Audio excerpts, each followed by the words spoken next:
মুমূর্ষু ব্যক্তি যখন মৃত্যুবরণ করবে দৌড় দিতে পারে না কেন? কারণ কি জানো? কোরআনের ভিতরে আসছে, তাফসীর কিতাবের মধ্যে আসছে, হাদিসের মধ্যে আসছে, সর্বপ্রথম আজরাইল তার দলবল নিয়ে তার হাত পা জাহান্নামের শিকল দিয়ে বেঁধে ফেলে। এজন্য নাফরমান বান্দা কষ্ট সহ্য করে কিন্তু দৌড় দিতে পারে না। কারণ কি জানো? হাত পাগুলা বাঁধা। কারো কাছে বয়ান করতে পারে কিনা জানো? কেন পারে না জানো? বলে তার জবানটা বন্ধ করে দেওয়া হয়। বলে ওই নাফরমানকে যখন তার রূহটা কবজ করার জন্য হাজির হই, ওই নাফরমানকে জমিনের মধ্যে ফালায়া তার পায়ের মধ্যে জিঞ্জির লাগাইয়া দেয়, বেরি লাগাইয়া দেয়, বেরি তার হাতের মধ্যে বেরি লাগাইয়া দেয়। আল্লাহর পক্ষ থেকে অর্ডার আনিয়া তার জবানটা বন্ধ করে দেওয়া হয়। এই বান্দার পায়ের মধ্যে বেরি এই জন্য লাগানো হয়, বলে মৌতের কষ্ট বড় কঠিন। এই নাফরমান যেন মৃত্যুর যন্ত্রণার কারণে যেন দৌড় না দিতে পারে, হাত যেন লাড়াচাড়া করতে না পারে, এই জন্য তার হাত বেঁধে দেওয়া হয়। দৌড় যেন না দিতে পারে এই জন্য পাগুলা বেঁধে দেওয়া হয়। এই মৌতের কষ্ট কারো কাছে বয়ান যেন না করতে পারে এই জন্য তার জবানটা বন্ধ করে দেওয়া হয়।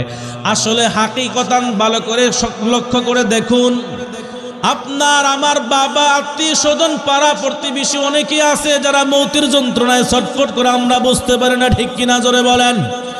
ওই কঠিন সময়, ওই কঠিন মুসিবতের সময় কিছুই বয়ান করা, কিছু বলার সুযোগ হয় না, কারণ বান্দার হাত পাগুলা বাঁধা থাকে, জবানটা বন্ধ করে দেওয়া হয়।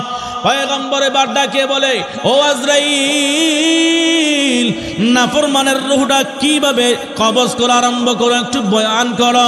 বলে আল্লাহর নবী গো, যখন নাফরমানকে দুনিয়ার জমিনে ফালাইয়া দেওয়া হয় তখন আমি আজরাইলের হাতে জাহান্নাম থেকে একটা হাতুড়ি নেওয়া, সেই লোহার হাতুড়িটা জাহান্নাম থেকে গরম করানো, ওই হাতুড়িটা দিয়া নাফরমানের পায়ের বৃদ্ধাঙ্গুল থেকে আমি পিটানো আরম্ভ করি।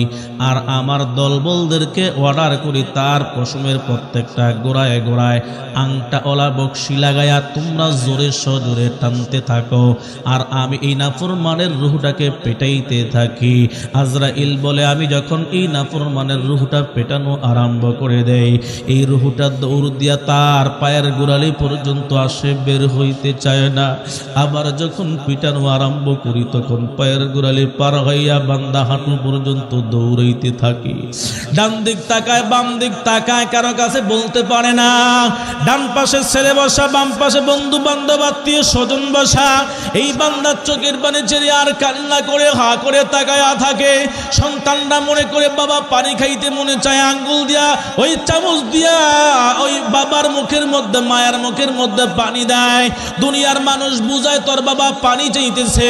আমার মায়ের নবী বলেন, এই নাফরমানের রূহটা যখন কবজ করা হয়, এই নাফরমানের পানির পিপাসা এত পরিমাণ হয়ে যায়, 7 সমুদ্রের পানিও যদি বান্দার মুখে ঢেলে দেওয়া হয়, এই নাফরমানের তৃষ্ণাটা মিটবে না, মিটবে না, মিটবে না। দুনিয়ার পানি দিয়া তার পিপাসা মেটানো যাবে না। এর নবীর উম্মত আজরাইল তারপরে বয়ান করে, ও নবী আপনি শোনেন, যখন এই নাফরমানের রূহটাকে আমি হাতুড়ি দিয়া পেটানো আরম্ভ করে দেই, তখন দৌড়াইতে দৌড়াইতে তার পায়ের হাঁটু পর্যন্ত দৌড়ে আসে, তারপর ও নাফরমানের রূহটা বের হইতে চায় না। আবার যখন সজোরে আঘাত করা আরম্ভ করে দেয়, আমার মায়ার নবী বলেন, নাফরমানের রূহটা, গুনাহগারের রূহটা কষ্ট কবজ করতে কত কষ্ট জানো? বলে একটা জীবিত বকরিকে টানায়া জীবিত অবস্থায় তার শরীর থেকে, দেহ থেকে চামড়াটা খসাইতে যত বড় কঠিন, যত কষ্ট হবে একজন নাফরমান গুনাহগার বেনামাজের রূহটা কবজ করতে তার চাইতে বড় কঠিন হয়ে যায়। এর নবীর উম্মত এখনো সময় আছে, আত্মসমর্পণ করেন। আজরাইল বলে, যখন তার রূহটা পিটাইতে থাকে তারপর ওই নাফরমানের রূহটা বের হয় না। আবার যখন সজোরে পিটাইতে থাকে তখন সেটা টাকনু থেকে, হাঁটু থেকে বের হইয়া মাজা পর্যন্ত আসে, তারপর নাফরমানের রূহ বের হইতে চায় না। আবার জোরে পিটানো আরম্ভ করে দেয়, তারপরে রূহটা দৌড়ে সিরা পর্যন্ত আসে, তারপরে নাফরমানের রূহটা বের হয় না। সজোরে আবার আঘাত করতে থাকে, রূহটা বের হয় না। এরপরে দেখবা পাগুলো অকেজ হয়ে গেছে, এখন পা আর লড়াইতে পারে না। চোখের সামনে আমার দেখা পাগুলো আল্লাহ রাইতে পারে না, হাতের নখ থেকে পিড়ানো আরম্ভ করে হাতগুলো আল্লাহ রাইতে পারে না। বান্দা ডান দিকে তাকায়, বাম দিকে তাকায়, আত্মীয় স্বজনরা মনে করে সে কাঁদতেছে। এটা কিসের মায়া জানো, কিসের মায়া জানো? মানুষ, দুনিয়ার মানুষ মনে করে সম্পদের মায়া, সন্তানের মায়ার কারণে বান্দা দুনিয়ার জমিন ছেড়ে চলে যায়। এজন্য বান্দা সন্তানের মায়া কান্না করে, সম্পদের মায়া কান্না করে। আপন সন্তান পাশে বসা মনে মনে ভাবতেছে তার সন্তানের দিকে তাকায়া কান্না করি, কিন্তু আমার মায়ার নবী বলে না না, এই নাফরমানকে যখন মৌতের কষ্ট দেওয়া হয় সন্তানের দিকে বারবার তাকায়, ও সন্তান, এই দুনিয়ার জমিন তোমার জন্য আমি দিয়া গেলাম, ঘর দিয়া গেলাম, বাড়ি দিয়া গেলাম, বিল্ডিং দিয়া গেলাম, সম্পদ দিয়া গেলাম, মাথার গাম পায়ে ফালাইয়া তোমার জন্য সব কিছু করে দিয়া গেলাম। আজকে তুমি সন্তান আমার সামনে বসা, আমার চোখে আমার বিল্ডিংটা দেখতেছি, আমার চোখের সামনে আমি আমার সম্পদ দেখতেছি, আমি আমার চোখের সামনে আমার আত্মীয় স্বজন সবাইকে দেখতেছি, আমি আমার চোখের সামনে আমার আত্মীয় স্বজন সবাইকে দেখতেছি। কেউ আমার দুঃখ বুঝে না, কেউ আমার কষ্ট বুঝতেছে না, এই কষ্ট নিয়ে আমি কবরে যাইতেছি। তোমরা মনে করতেছো আমি সম্পদের মায়া কান্না করি, না না, তোমরা মনে করতেছো আমি সম্পদের মায়া কান্না করি, না না, আমার মরণের কষ্ট যে কত কঠিন কাউকে আমি বলতে পারলাম না। সাথে পাশেই সন্তান বসা, সন্তানও খবর জানে না, পাশে স্ত্রী বসা, স্ত্রীও খবর জানে না, আত্মীয় স্বজন পাশে বসা কেউ খবর জানে না, সম্পদওয়ালারা পাশে বসা কেউ তো তার খবর জানে না তার কি অবস্থা হইতেছে। আজরাইল বলে এই নাফরমানের রূহটা যখন ছটফট করতে থাকে, তার দেহের মধ্যে আঘাত করাই হয়, আঘাত করাই হয়, আর সেই ফেরেশতারা বকশি লাগে আর টানতে থাকে, তারপরে রূহটা বের হয় না। ভালো করে লক্ষ্য করে দেখবেন, কোন বান্দার রূহটা বের হয় জবান দিয়ে হা করে থাকে, কোন মানুষের রূহটা বের হয় চক্ষু দিয়া, চক্ষুগুলো পাক দিয়া থাকে। এই নাফরমানের দেহ থেকে রূহটা আলাদা হইতে চায় না, বড় কষ্ট করে সজোরে টানিয়া এই নাফরমানের রূহটা বের করা হয়। এই আল্লাহর বান্দা ভালো করে চিন্তা করে এই কবরের জিন্দেগিতে পা রাখিও, ভালো করে চিন্তা ফিকির করে মরণের প্রস্তুতি নিও। যদি তুমি আমি আল্লাহ না করুক নাফরমানের খাতায় ধরা খায়া যায়, গুনাহগারদের কাতারে যদি ধরা খায়া যায়, মরণটা বড় কষ্টের মরণ হবে। এই নাফরমানের রূহটা যখন বাহির করা হয়, আজরাইল বলে নবী গো আপনি জানেন এই নাফরমানের রূহটা বাহির করার পরে এত দুর্গন্ধ, এত দুর্গন্ধ, সমস্ত ফেরেশতারা পর্যন্ত নাকের মধ্যে তুলা লাগায়া দেয়, নাকের মধ্যে কাপড় লাগায়া দেয়, গন্ধ যেন না ঢোকে। এই নাফরমানের রূহটা নিয়ে যখন আমরা উর্দু আসমানে উঠি, তখন সমস্ত আসমানের ফেরেশতারা দুর্গন্ধের কারণে তারা নাকের মধ্যে তুলা দেয় আর বদদুয়া করতে থাকে, কোন নাফরমান, কোন কুলাঙ্গার, কোন জাহান্নামীর রূহটা এখানে নিয়ে আসছো, এটা তো তার এখানে রাখার জায়গা না, এই নাফরমানের রূহটা জাহান্নামে নিক্ষেপ করে দাও। এই নাফরমানের রূহটা তখন জাহান্নামে নিক্ষেপ করা দেওয়া হয়। এর নবীর উম্মত, ওই কঠিন মুসিবতের সময় তোমার সন্তান পাশে বসা থাকবে, তোমার মা বাবা পাশে বসে থাকবে, কেউ তোমার আপন হবে না। যখন দেহ থেকে রূহটা বের হয়ে যাবে, তখন তোমার শরীরটা জমিনে থাকবে, পড়ে থাকবে, তখন তোমার এই শরীরটা মানুষ নামে পরিচিত হবে না, তখন তোমার নাম হয়ে যাবে লাশ। ঠিক কিনা জোরে বলেন? তখন লাশ, লাশ অর্থ হলো লাশাই। এই দেহের ভিতরে আর প্রাণ নাই। এই খাসা থেকে প্রাণ পাখি যখন বের হয়ে যাবে, ওই তোমার দেহটার চারানা কোনো দাম থাকবে না। ঠিক কিনা? এই দেহের ভিতরে যতক্ষণ পর্যন্ত প্রাণ থাকবে তোমার দাম। তুমি সমাজের বড় নেতা, তুমি সমাজের বড় এমপি, তুমি সমাজের বড় মন্ত্রী, যখন তোমার দেহ থেকে, খাসা থেকে পাখি বের হয়ে যাবে, এখন তোমার মন্ত্রীগিরি নাই, এখন তোমার এমপিগিরি নাই, তোমার চেয়ারম্যানই নাই, তোমার মেম্বারই নাই, তুমি এখন বাবা না, তুমি এখন মা না, তুমি এখন বন্ধু না, তুমি এখন বান্দা না, বান্ধব না, তুমি এখন তোমার নাম হয়ে গেছে লাশ। ঠিক কিনা জোরে বলে? বলেন, এখন তোমার এই লাশের সামনে তোমার সন্তান থাকবে না, পাহারা দিতে রাজি হয় না, তোমার মেয়ে তোমার লাশের পাহারা দিতে রাজি হয় না, তোমার আত্মীয় স্বজন কেউ তোমার লাশের পাশে থাকে না। সন্তান দৌড়িয়া যাবে ইমাম সাহেবের কাছে, হুজুর আমার বাবা তো দুনিয়ার জমিন থেকে নাই হয়ে গেছে, মাকে একটু এলান করে দেন। সন্তান ইমাম সাহেবকে ডাইকে জাগায়া তুইলা দেয়। ইমাম সাহেব বলে, কি ব্যাপার, এত রাত্রে কেন? বলে, আমার বাবা মারা গিয়েছে, ইন্তেকাল করেছে, খবরটা প্রচার করে দেন। বলে, জানাজা হবে কখন? বলে, হুজুর সকাল সকাল, দেরি করে কোনো লাভ নাই। এরে আল্লাহর বান্দা ইমাম সাহেব চোখের পানি ছেড়ে ডাক দেয় যে এই বান্দাটা 60-70 বছর জিন্দেগি দুনিয়ার জমিনে গুজরায়া গেল, এই বান্দার কত দাম ছিল, কত দাপট ছিল, এখন বুঝি রুহটা চলে যাওয়ার কারণে তার দাম কমে গেল। বাবাকে সকাল সকালই জানাজা পড়ে মাটি দিয়ে ফেলবা, তার কারণটা কি বলো? বলে, হুজুর আব্বা যখন ইন্তেকাল করেছে, করে লাশ পাহারা দেওয়ার জন্য কোনো মানুষ খুঁজে পাওয়া যায় না, ঠিক কিনা জোরে বলেন। সন্তান যদি পারতো রাত্রিতে মাটি দেওয়ার জন্য, এমন সন্তান আছে ইমাম সাহেবকে বলে, হুজুর তাড়াতাড়ি ব্যবস্থা করেন, এখন রাত্রে মাটি দিয়া ফেলবো, ঠিক কিনা জোরে বলেন। এ নবীর উম্মত, কার জন্য এই সম্পদ গড়াইয়া গেলা, কার জন্য এই কষ্ট মেহনত করে গেলা? কেউ তো তোমার আপন না। আপন হবে কারা? তুমি যদি চিন্তা করে দেখো, এ বান্দা যখন তুমি মরে গেলা, ইন্তেকাল করলা, তোমার লাশটা জমিনে পড়ে আছি, এখন চতুর্দিকে তোমাকে আগরবাতির ধোঁয়া দেওয়া হবে, তোমার শরীর থেকে কাপড়গুলা খুলিয়ে নেওয়া হবে, দেহ থেকে যা আছে সবগুলা খুলিয়া তোমাকে একটা চাদর দিয়া বৃত্ত করে ফালাইয়া রাখবি। তোমার আত্মারা চতুর্পাশে ঘোরাঘুরি করবি আর কান্না করবি। বন্ধুকে দাইকা বন্ধুর কাছে হাজির, বন্ধু চোখে দেখবে না, সন্তান কান্না করে সন্তানকে বুঝাইতে চায়, সন্তানও দেখে না, আত্মীয় স্বজন কেউ তাকে দেখে না, মানুষ ব্যস্ত হয়ে গেছে, কেউ দৌড়াইয়া যাবে কাপড় কেনার জন্য, ঠিক কিনা জোরে বলে। কেউ দৌড়াইয়া যাবে কাপড় কেনার জন্য দোকানে, কেউ দৌড়াইয়া যাবে বাজারে বাঁশ কাটার জন্য, কেউ যাবে কবরস্থানে কবর খনন করার জন্য।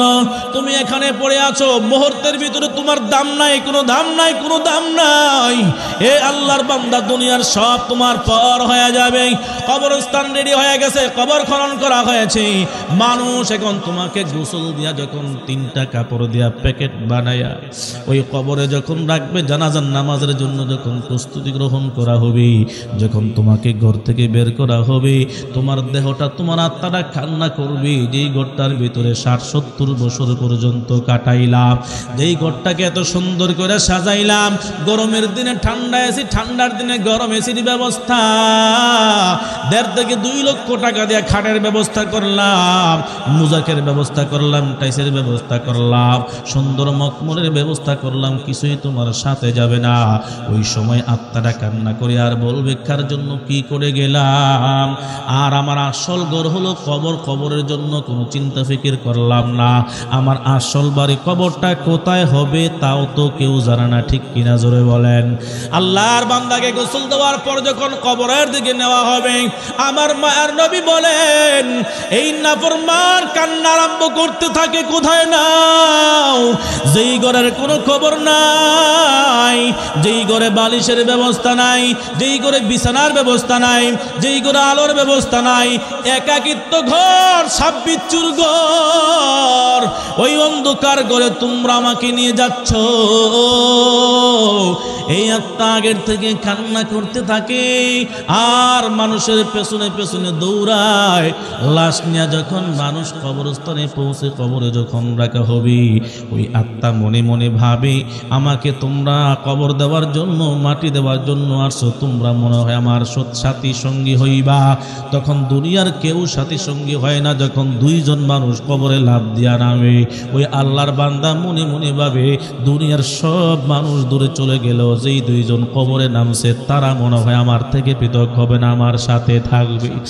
যখন ওই কাপড়ের মুঠি দিয়ে দরিয়া বান্দাকে কবরে রাখা হয়, যখন আটা গোড়াইয়া মাথার মুঠিটা খুলিয়া দেওয়া হয়, 2 বান্দা লাফ দিয়া কবর থেকে উঠিয়া যায়। ওই রুহটা তারা কান্না করে আরম্ভ করে, কি ব্যাপার? আমি তো মনে মনে ভাবছিলাম দুনিয়ার কোনো মানুষ আমার সাথী সঙ্গী না হলে তোমরা আমার সাথী হইবা, এখন দেখি তোমরা আমার পর হয়ে গেলাম। আমি কি খালি হাতে আসলাম? খালি হাতে আসলাম। কবরে কি খালি হাতে আসলাম? এই অন্ধকার কবরে আমি কিভাবে থাকবো?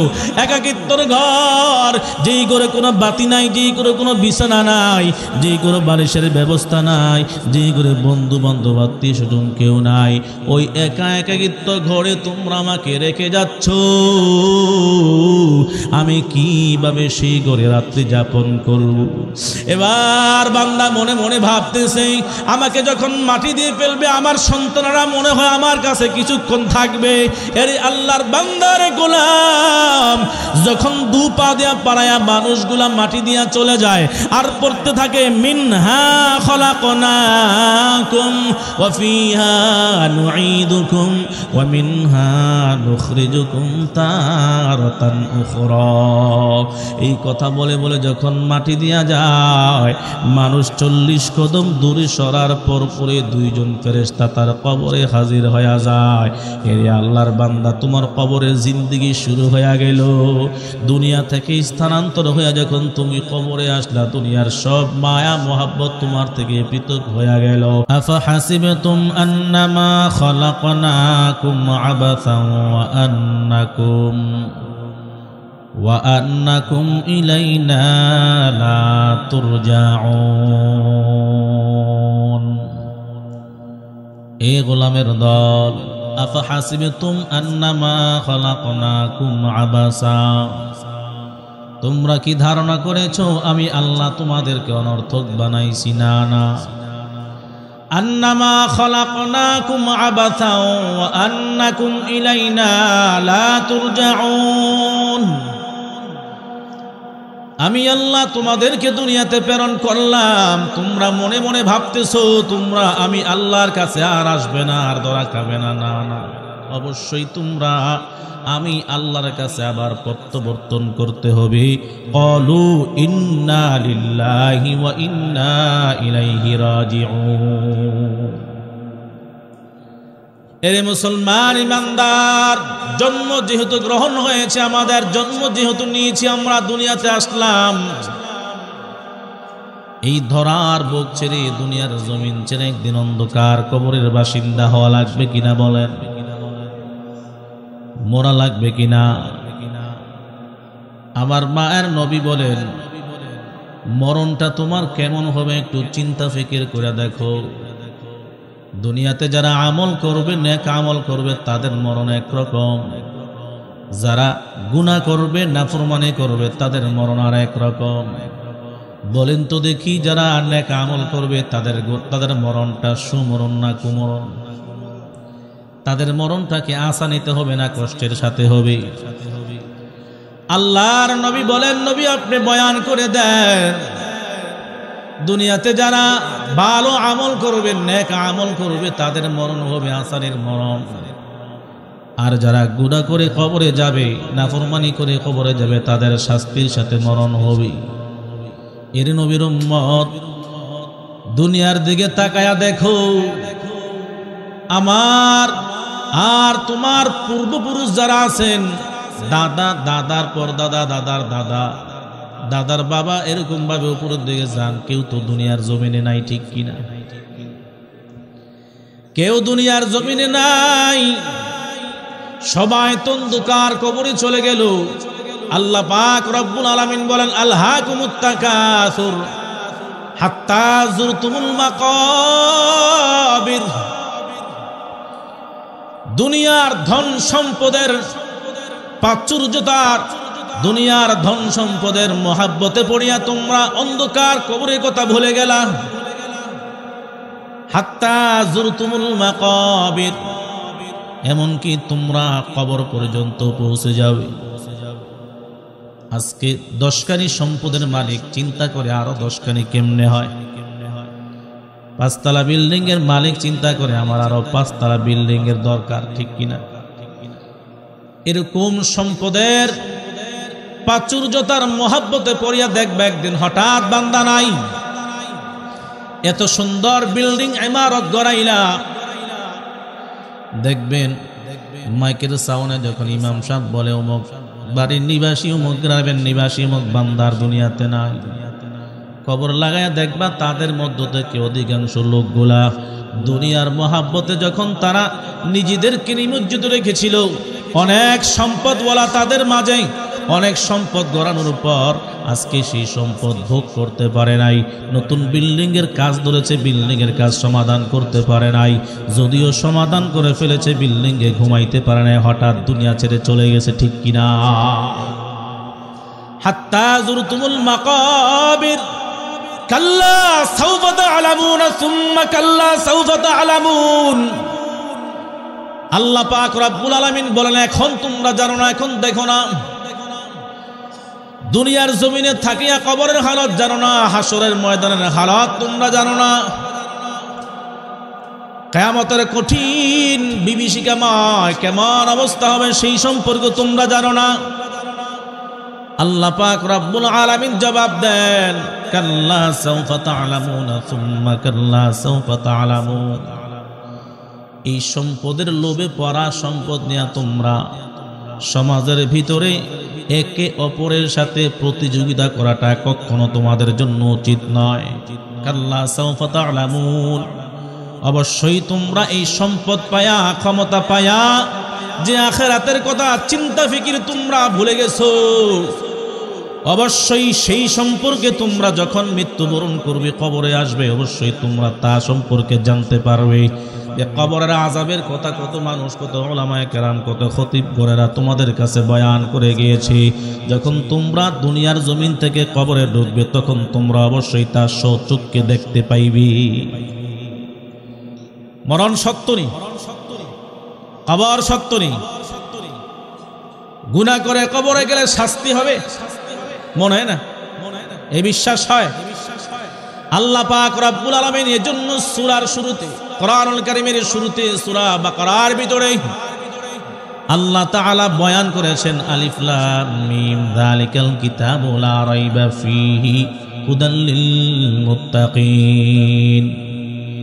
এই বান্দা, এই কোরআন সম্পর্কে আমি আল্লাহ তোমাদেরকে আগে একটা ধারণা দেই, কোরআনের ভিতরে কোনো ভুল নাই, আমি আল্লাহ যা কিছু বলবো সবগুলা সত্য।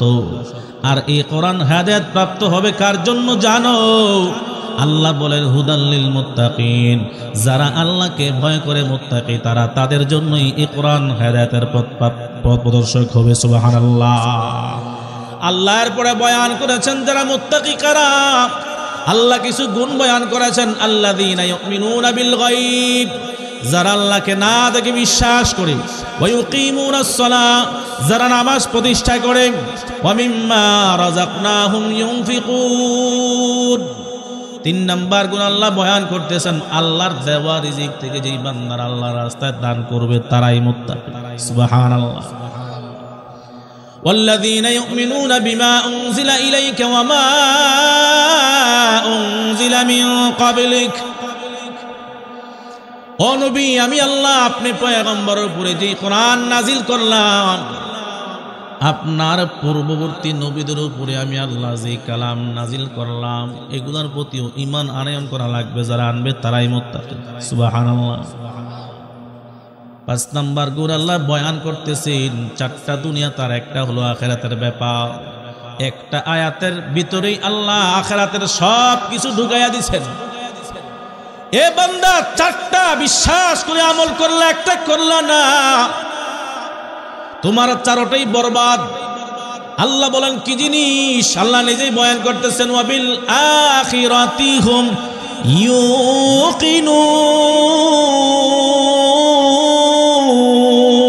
ইউকিনুন। আল্লাহ পাক রব্বুল আলামিন বলেন, তুমি আল্লাহর প্রতি বিশ্বাস রাখলা, আল্লাহ এক, আল্লাহকে না দেখে বিশ্বাস করে সিজদা করলা, আল্লাহকে না দেখে নামাজ আদায় করলা, আল্লাহর রাস্তায় দান সদকা করলা, নবীর উপরে কিতাব আল্লাহ নাজিল করেছে তা বিশ্বাস করলা। কিন্তু যে মরতে হবে, মরার পরে কবর আছে, কবরের পরে হাসর আছে, হাসরের ময়দানে বিচার হবে, আল্লাহর আদালতে দাঁড়াইতে হবে, তার বিশ্বাস তোমার ভিতরে নাই, তুমি পূর্ণাঙ্গ মুত্তাকি হতে পারো? আল্লাহ পাক রব্বুল আলামিন বলেন, এই আখিরাত মরার পরে যে জিনিসগুলো আছে, কবরের জিন্দেগি শেষ হওয়ার পর এই বান্দা হাসরের ময়দানে দাঁড়ানো লাগবে হিসাব দেওয়ার জন্য, ঠিক কিনা বলেন? তোমার আমার ৬০-৭০ বছরের জিন্দেগিতে তুমি আমি কি করলাম, ওই প্রত্যেকটা সেকেন্ড, প্রত্যেকটা মুহূর্তের হিসাব আল্লাহর দরবারে দেওয়া লাগবে না, কি বলেন? এই বান্দা এই বিশ্বাস যদি অন্তরের ভিতরে থাকে আল্লাহর আদালতে দাঁড়াইতে হবে, তাহলে বান্দার গুনাহ হওয়া সম্ভব না, ঠিক কিনা? যদি এই বান্দার অন্তরের ভিতরে বিশ্বাস থাকে, আমি দুনিয়ার মহাব্বতে পড়ি, আজকে কিয়ামতের কথা বলে গেলাম, হাসরের ময়দানের কথা বলে গেলাম, কিন্তু একদিন আল্লাহর সামনে দাঁড়ায়া এই চেহারা দেখাইতে হবে, আল্লাহর দরবারে কাঠগড়ায় দাঁড়ায়া জিন্দেগির হিসাব দিতে হবে।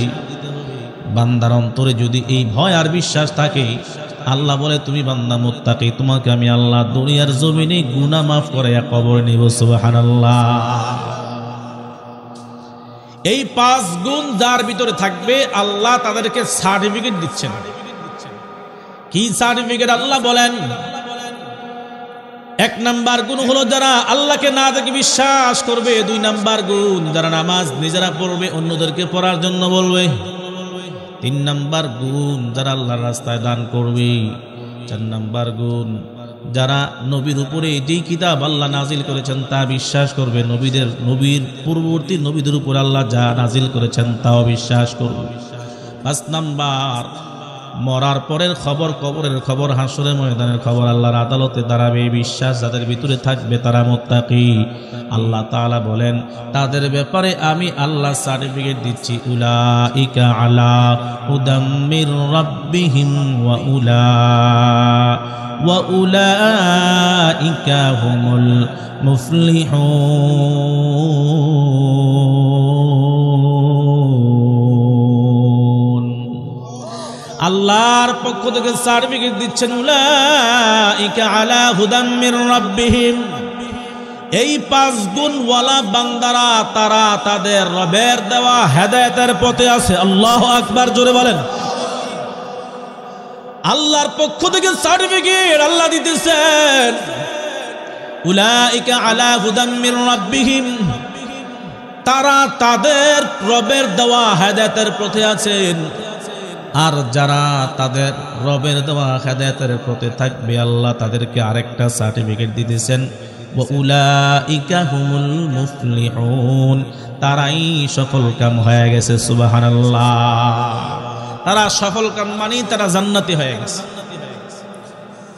এজন্য পরকালের বিশ্বাস অন্তরের ভিতরে রাখা হলো মুত্তাকির গুণ। বান্দা তোমার সব আমল আছে, কিন্তু তোমার অন্তরের ভিতরে মরণের খবর নাই, কবরের বিশ্বাস নাই, কবরে জান্নাতের বাগান হবে, জাহান্নামের টুকরা হবে, তা বিশ্বাস তুমি করো না। কবরে নেককার বান্দাদের জন্য নিয়ামতের ব্যবস্থা, বদকার বান্দাদের জন্য, গুনাহগারের জন্য জাহান্নামের আগুন। এই বিশ্বাস বান্দার দিলের ভিতরে না থাকলে সেই বান্দাটা পূর্ণাঙ্গ মুমিন মুত্তাকি হতে পারবে না, ঠিক কিনা বলেন? আল্লাহ পাক রব্বুল আলামিন বলেন, কাল্লা সাউফা তা'লামুন সুম্মা কাল্লা সাউফা তা'লামুন। এ বান্দা দুনিয়াতে যা কিছু করতেছো, যখন তুমি কবরে আসবে তখন তুমি খবর পেয়ে যাবে তোমার কি হালত। যদি নেক আমল নিয়ে আসতে পারো কবরের জিন্দেগি তোমার ভালো, আর যদি নেক আমল না নিয়ে আসতে পারো কবরের জিন্দেগিটা বড় ভয়াবহ হবে। আল্লাহ পাক রব্বুল আলামিন বলেন, কাল্লা সাউফা তা'লামুন সুম্মা কাল্লা সাউফা তা'লামুন কাল্লা লাউ তা'লামুনা ইলমাল ইয়াকিন লাতারাউন্নাল জাহিম। আল্লাহ বয়ান করতেছেন, সাবধান, যারা নেক আমল না নিয়ে কবরে আসবে তাদের কবরের জিন্দেগিটা বড় কঠিন, তাদের জন্য জাহিম, জাহান্নামের একটা নাম। আল্লাহ বলেন, যারা প্রাচুর্যের লোভে পড়িয়া দুনিয়ার জমিনে আখিরাতকে ধ্বংস করলো তাদেরকে আমি আল্লাহ জাহিম নামক জাহান্নামে নিক্ষেপ করব। আল্লাহ বলেন, ও নবী আপনি কি জানেন এই জাহিম নামক জাহান্নামটা কি আল্লাহ দুনিয়ার জমিনে মানুষদেরকে কোরআনের ভিতরে জানায়া দিয়েছেন। আল্লাহ বলেন যদি তোমার এটা বিশ্বাস না হয়, দুনিয়ার জমিনে কত জাহান্নামের আগুনের কথা কত উলামায়ে কেরামদের জবান থেকে শুনলা। মসজিদে মসজিদে প্রত্যেক দিন জুমার দিনে তোমরা খতিব সাহেবদের কণ্ঠে বয়ান শুনেছো, কিন্তু জাহান্নাম কেউ দেখছে নাকি বলেন? আমরা কেউ দেখছি? জাহান্নাম কেউ দেখি নাই। মাঝে মধ্যে জাহান্নামের আগুন আল্লাহ তাআলা দেখায়, কবরের আযাব আল্লাহ তাআলা মাঝে মধ্যে দেখান। আমার চোখের দেখা আমার এক দাদা, নামে দাদা, আমার প্রতিবেশী মহল্লার, আজ থেকে 18 বছর আগে 2002 সালের ঘটনা। আল্লাহর বান্দা ব্যবসা করতেন, আপনাদেরই মাদায়া বাজারও ব্যবসা করতেন। মাগরিবের পর বান্দা যখন বাড়িতে চলে যাবেন, এমন সময় যখন স্টেশনে নামলেন, স্টেশনের পাশেই হলো কবরস্থান। এই বান্দা এই দিন বাড়িতে যাবে, বৃষ্টি শুরু হয়ে গেছে চতুর্দিক। হঠাৎ করে কবরস্থানের দিকে তাকায়া দেখেন বারবার আগুনের ফোয়ারা কবরস্থান থেকে জ্বলে উঠতেছে, আবার নিভে যায়, জ্বলে ওঠে, আবার নিভে যায়। চতুর্দিকে বৃষ্টির কারণে কোনো মানুষ নাই। এই বান্দা কবর থেকে যখন আগুনের ধোঁয়া উঠতেছে দেখে হঠাৎ করে বেহুশ হয়ে গেলেন। তিনি বয়ান করেন, বর্ণনা করেন, আমি 3 থেকে 3.5 ঘন্টা পর্যন্ত বেহুশ ছিলাম। যখন বৃষ্টি থেমে গেল, মানুষ আমার খুঁজে আসলেন, মানুষ আইসা দেখতেছে আমি বেহুশ হয়ে পড়ে গেছি। যখন আমার হোশ আসলো, তখন আমি সেই আগুনের কথাটা বলতে পারি, এটা দুনিয়ার আগুন না, শুধু লাল আগুন দেখা যায়, লাল আর লাল, আর শুধু ধোঁয়া। ওই আগুনের খবর এখনো পর্যন্ত জিজ্ঞাসা করলে আল্লাহর বান্দা চোখের পানি ছেড়ে দেয় আর হাউমাও করে কান্না করে। আল্লাহর বান্দা বলে আমার জীবনে এরকম আগুন, এরকম ধোঁয়ার কোনোদিন দেখি নাই। কবরটার খবর নিলাম, খবর নিয়ে দেখলাম 3 দিন আগের কবর। এই লোকটার কার কবর, এটা কার কবর? খোঁজ লাগায়া দেখতে পাইলাম যেই বান্দারে কবরটা, সেই বান্দাটা কোনো নামাজি ছিল না, এলাকার ভিতরে সমাজের ভিতরে সবচাইতে বড় সুদখোর ছিল। এরে মুসলমান ইমানদার, কবরের আযাব যে সত্য আল্লাহ কোরআনে বয়ান করেছেন, নবী হাদিসে বলেছেন, মাঝে মধ্যে আল্লাহ দেখাইছেন চাক্ষুষ, ঠিক কিনা জোরে বলেন? আজ থেকে 20 বছর আগের কথা। মৃত্যুবরণ করার পর আল্লাহর বান্দাকে কবরে রাখবে, কবরে রাখার আগেই লাশের মধ্যে সাপ পেঁচাইয়া ধরছে। আপনাদের হাটে বাজারে স্টেশনে গাড়িতে অনেক লিফলেট বিক্রি করা হয়েছে, বিতরণ করা হয়েছে।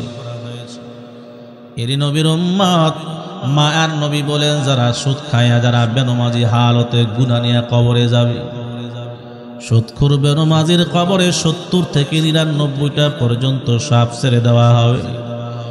যখন ওই সাপে একবার দংশন করবে, কমপক্ষে 70 বছর পর্যন্ত বিষের বেদনা থাকবে। এজন্য আল্লাহ পাক রব্বুল আলামিন বলেন, কাল্লা সাউফা তা'লামুনা সুম্মা কাল্লা সাউফা তা'লামুন কাল্লা লাউ তা'লামুনা ইলমাল ইয়াকিন। এখন কবরের আযাব চোখে দেখো না, চোখে না দেখার কারণে অনেকের বিশ্বাসই হয় না, ঠিক কিনা বলেন? এই মরলে তো একটা হবেই, যা খাওয়ার খায়া যাও, যা কামাই করার কইরা যাও, মরার পরে একটা হবেই। আল্লাহ বলেন দুনিয়াতে চাক্ষুষ দেখতেছো না, কবরে মরার পরে যখন কবরে রাখা হবে, ইলমাল ইয়াকিন, তোমার অন্তরে বিশ্বাস হবে কবরের আযাব যে সত্য। কে বলেছেন? আল্লাহ বয়ান করেছেন, সুম্মা কাল্লা সাউফা তা'লামুন কাল্লা লাউ তা'লামুনা ইলমাল ইয়াকিন লাতারাউন্নাল জাহিম সুম্মা লাতারাউন্নাহা আইনাল ইয়াকিন সুম্মা লাতুসআলুন্না ইয়াওমা ইদিন আনিন নাঈম। এ বান্দা তখন তোমাকে জিজ্ঞাসা করা হবে দুনিয়ার নিয়ামত, আল্লাহ যে কত হাজার নিয়ামত তোমাকে দান করলেন, এই নিয়ামত খায়া দৌড়াইবা মসজিদের দিকে। বান্দা মসজিদে না দৌড়াইয়া দৌড়াইছো দুর্গায়, দৌড়াইছো দরগায়, দৌড়াইছো মাজারে, দৌড়াইয়া মানুষের কদমে সেজদা দিছো। এ বান্দা কবরে আসলে তার টের পাইবা কবর আযাব সত্য কিনা। দুনিয়াতে যত হাজার নিয়ামত আল্লাহ তোমাকে দান করছেন, আল্লাহ প্রত্যেকটা নিয়ামত সম্পর্কে তোমাকে জিজ্ঞাসা করবে। এরে নবীর আশিক, কবর আযাব সত্য না মিথ্যা? কি দিয়া প্রমাণ? সাফার জোরে না কোরআন দিয়া? বুঝে না, কোরআন দিয়া প্রমাণ। এজন্য যারা দুনিয়াতে আসছি, মরণ একদিন হবেই, মরণ তো হবেই, মরা তো লাগবেই, কবরে তো যাব। তাহলে কবরে যাওয়ার আগে কবরের সামান জোগাড় করে যেতে হবে, ঠিক কিনা?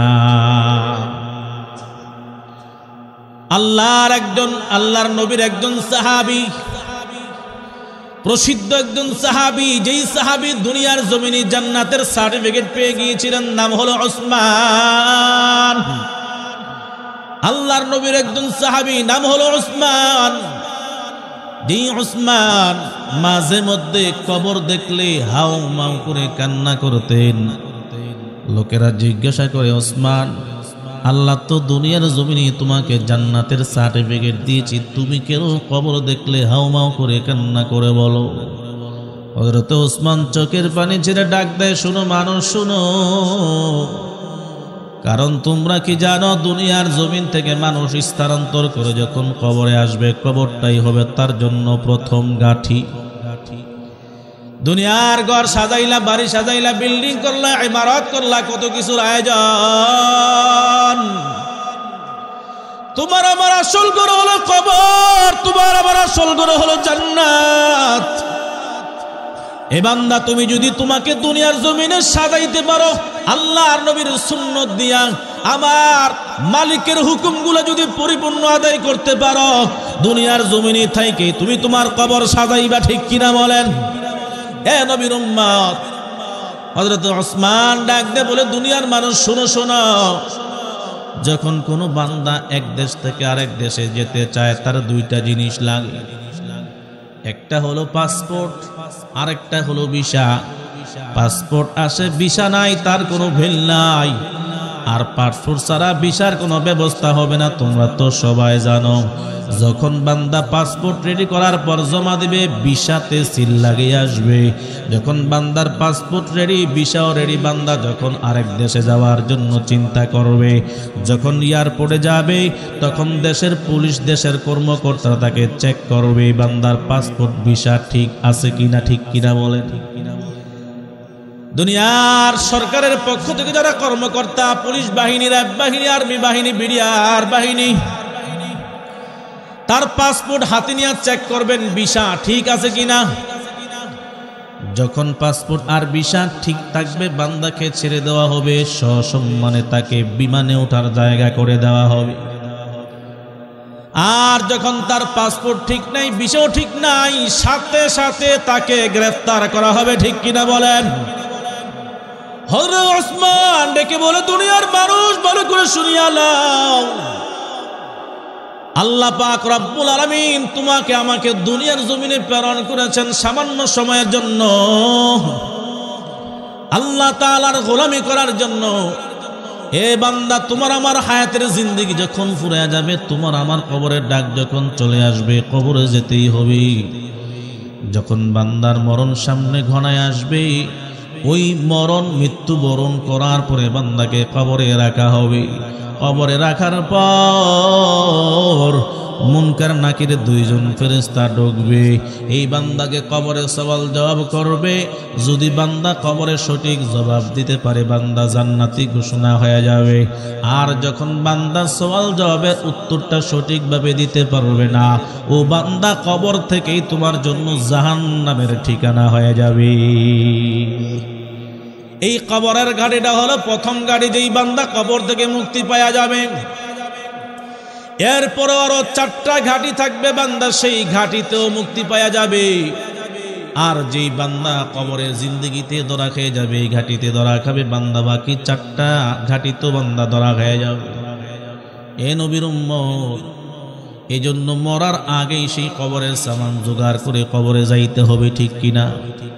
কারণ তুমি আজকে যার জন্য এই দুনিয়ার জমিন গড়াইলা, সন্তান সন্তান করে জিন্দগিটা শেষ করে ফেললা, সম্পদের মায়া পড়িয়া দুনিয়ার জিন্দগি শেষ, আখিরাতের চিন্তা ধ্যান ধারণা অন্তরের ভিতরে হয় না। আমার মা আর নবী বলেন, হুব্বুদ দুনিয়া রাসু কুল্লি খতিআ, দুনিয়ার মহাব্বত সমস্ত গুনাহের মূল। দুনিয়ার মহাব্বতের ভিতরে সন্তানের মহাব্বত, সম্পদের মহাব্বত, স্ত্রীর মহাব্বত, ক্ষমতার মহাব্বত আছে না নাই? আমার মায়ার নবী বলেন, হুব্বুদ দুনিয়া রাসু কুল্লি খতিআ, দুনিয়ার মহাব্বত সমস্ত গুনাহের মূল। যেই বান্দার ভিতরে দুনিয়ার মহাব্বত ঢুকে গেল, এই বান্দাকে আখিরাত থেকে ধ্বংস করে ফেললো। আর যেই বান্দা দুনিয়ার মহাব্বত অন্তরে না ঢুকায়া, দুনিয়ার মালিক যিনি, আখিরাতের মালিক যিনি, জান্নাতের মালিক যিনি, জাহান্নামের মালিক যিনি, তার মহাব্বত অন্তরের মধ্যে ঢুকাইতে পারল, আমার নবী বলেন, যার দিলের ভিতরে মালিকের মহাব্বত, আল্লাহর মহাব্বতকে জায়গা করে দিবে, এই বান্দার জন্য দুনিয়া তো কল্যাণ, আখিরাত তো কল্যাণ, কবরের জিন্দগি তো মুক্তি পেয়ে যাবে। হাসরের কঠিন ময়দানে যখন বিচারালয়ে দাঁড় করানো হবে, হাসরের ময়দানে যখন বিচার কার্য পরিচালনা করা হবে, এই বান্দা হাসরের ময়দানও পার পেয়ে যাবে। এই বান্দার জন্য যখন মিজানের পাল্লা কায়েম করা হবে, এই বান্দা মিজানের পাল্লা নেকটা পরিপূর্ণ হয়ে যাবে। বান্দাকে যখন ফুলসিরাতের পোলের গোড়া দাঁড় করানো হবে, আল্লাহর সাথে যাদের সম্পর্ক থাকবে, দুনিয়ার মহাব্বত যাদের অন্তরে না থাকবে, ওই বান্দা ফুলসিরাতের পোলের গোড়া দাঁড়াইতে দেরি, অটোমেটিক চোখের পলকে জান্নাতে পৌঁছতে দেরি হবে না। এজন্য দুনিয়ায় থাইকে আখিরাত গড়ায়া যাও। যাদের দিলের ভিতরে দুনিয়ার মহাব্বত পয়দা হয়ে গেছে, দুনিয়ার মহাব্বত অন্তর থেকে বের করে দাও।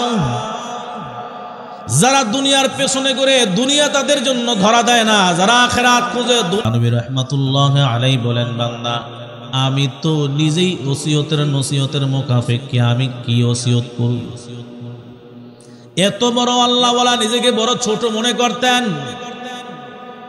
তারপরেও জনগণ যখন আবদার করলেন, এই বান্দা আবদার রক্ষার জন্য যখন মাহফিলে গেলেন, মাহফিলে যাওয়ার পর বয়ান করলেন, বয়ান করার পর যখন বাড়ির দিকে রওনা দিলেন, এবার জনগণ তাকে হাদিয়া দেওয়ার জন্য আনছে। হুজুর নেন, হুজুর বলে, আমি দুনিয়া কামাইয়ের জন্য আসি নাই, আখিরাতের জন্য আসছি। আল্লাহু আকবার।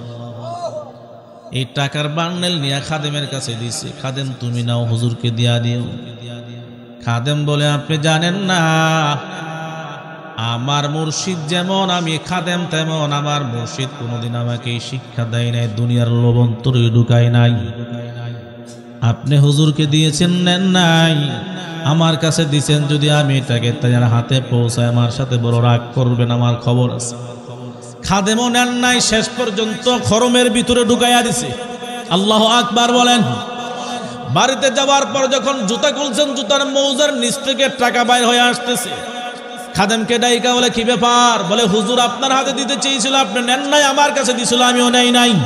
শেষ পর্যন্ত পায়ের নিচে অর্থাৎ মৌজার ভিতরে ঢুকাইয়া দিছে। আশরাফ আলী থানভী রাহমাতুল্লাহ আলাইহি ডাইকে বলে, দেখো দেখো, যারা এই দুনিয়ার বুকে লাত্তি মারতে পেরেছে, আল্লাহ তাআলা দুনিয়া তাদের পেছনে লাগাইয়া দিছে। আর যারা দুনিয়ার পেছনে গুরগুর গুরগুর করে ঘুরলো, দুনিয়া তাদেরকে ধরা দেয় না। খসিরাত দুনিয়া ওয়াল আখিরা। এই বান্দার জন্য দুনিয়া ধ্বংস, আখিরাতও ধ্বংস। যেই বান্দা আখিরাত কামাই করার জন্য দৌড়ায়, দুনিয়া তার পেছনে পেছনে দৌড়ায়। আল্লাহু আকবার। এরে নবীর উম্মত, আজকে দুনিয়ার জন্য কতই কিছু করলাম, মরণের খবর একটু মনে পড়ে না, ঠিক কিনা বলেন? মরব যে এই ধ্যান ধারণা অন্তরে হয় না, এই ধ্যান অন্তরে নাই। কি নিয়ে যাব অন্ধকার কবর? ওই কবর বড় কঠিন, বড় কঠিন। মরণ প্রত্যেককেই মরতে হবে, মরণের খবর নিশুনির ভাই। তোমার ডানে কত মানুষ মারা যায়, বামে কত মানুষ, সামনে কত মানুষ, পেছনে কত মানুষ, কত বন্ধু বান্ধব আত্মীয় স্বজন অকালে অসময়ে মৃত্যুবরণ করে, ঠিক কিনা বলেন? আমরা তাদের একটা নাম দেই, বান্দা স্ট্রোক করেছে, বান্দা আগুনে পড়েছে, বান্দা হঠাৎ করে মারা গেছে। আল্লাহ পাক রব্বুল আলামিন বলেন, আমি বড় নিষ্পাপ, ও বান্দা তোমাকে আমি আল্লাহ কিভাবে আনবো, এটা আমার কাইফিয়ত। বান্দা যখন মৃত্যুবরণ করবে, আল্লাহ কোনো না কোনো একটা রোগের বিনিময়, রোগের উসিলা দিয়া দুনিয়া থেকে নিয়ে যায়, ঠিক কিনা? একজন লোক আজরাইলকে প্রশ্ন করেছিল, আজরাইল তুমি যখন মানুষকে মৃত্যু দিতে আসো, রূহ কবজ করতে আসো, তোমার কাছে জানা বড় ইচ্ছা, তুমি মানুষের মরণ, মানুষের রূহ কবজ করার আগে সিগন্যাল দাও না কেন?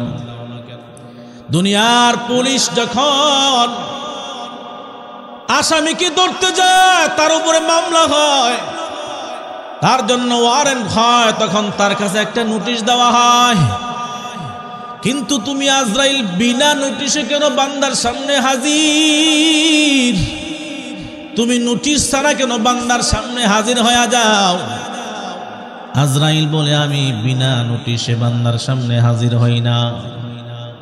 বলে, কি নোটিশ দিয়া তুমি বান্দার সামনে যাও? বলে, বান্দার সামনে বান্দার শরীরের ভিতরে সবচাইতে বড় নোটিশ দেওয়া আছে না নাই? এ বান্দা, তোমার বয়স যখন 7 থেকে 8 বছরের, তোমার চেহারার রং ছিল এক রকমের। যখন তুমি মায়ের গর্ভ থেকে আসছো, তখন তোমার চেহারার রং ছিল একরকম। যখন আস্তে আস্তে বড় হচ্ছ, তখন তোমার চেহারার রং ছিল আর একরকম। যখন তুমি এখন 10 থেকে 12 বছরের যুবক, 12 থেকে 15 বছরের যুবক, তখন তোমার শরীরের চামড়া একরকম, ঠিক কিনা বলেন? চেহারার রং একরকম, তখনও দাড়ি ওঠে নাই। যখন তুমি বালেগ হয়ে গেছো, তোমার পূর্ণাঙ্গ বয়স হয়েছে, তখন তোমার মুখে দাড়ি গজানো আরম্ভ হয়েছে। যখন তোমার দেহের ভিতরে যৌবনের লোভ আসছে, যৌবনের পাওয়ার আসছে, তোমার চেহারার রং পরিবর্তন হচ্ছে। এ নবীর উম্মত, যখন আস্তে আস্তে করে বয়স হয়, মানুষের যৌবনের শক্তি থাকে 30 থেকে 33 বছর পর্যন্ত। এরপরে বাটা আসে, এরপরে আর জোয়ার আসে না। আস্তে আস্তে করে শরীরের চামড়াটা বটতে থাকে, চোখের চামড়া বটতে থাকে, পাওয়ার কমতে থাকে, মাথার চুলগুলা পাকতে থাকে, সাদা হওয়া আরম্ভ হয়ে যায়। এখন বান্দা বসলে উঠতে পারে না, উঠলেও ভালো করে বসতে পারে না, ভালো করে ঘুমাইতে পারে না, ভালো করে খাইতে পারে না, ঠিক কিনা জোরে বলেন? এরে নবীর উম্মত, আস্তে আস্তে করে কালো চুলগুলা পেকে যাচ্ছে, সাদা হয়ে যাচ্ছে, বড় র্যাপ সিগন্যাল। শরীরের চামড়াগুলি মোটে আসতেছে, এখন আর তরুতাজা দেখা যায় না। আস্তে আস্তে করে ব্রেন লোপ পাচ্ছে, ব্রেনের পাওয়ার কমতেছে।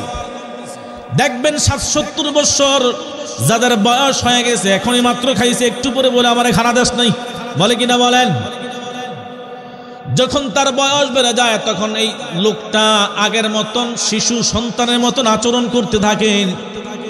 এই বান্দা 70, 75, 80, 90 বছরের বয়সে যারা হয়ে গেছে, তারা বিছনায় পর্যন্ত প্রস্রাব করে দেয়, ঠিক কিনা বলেন? এখন আর তার শরীর তার নিয়ন্ত্রণে নাই।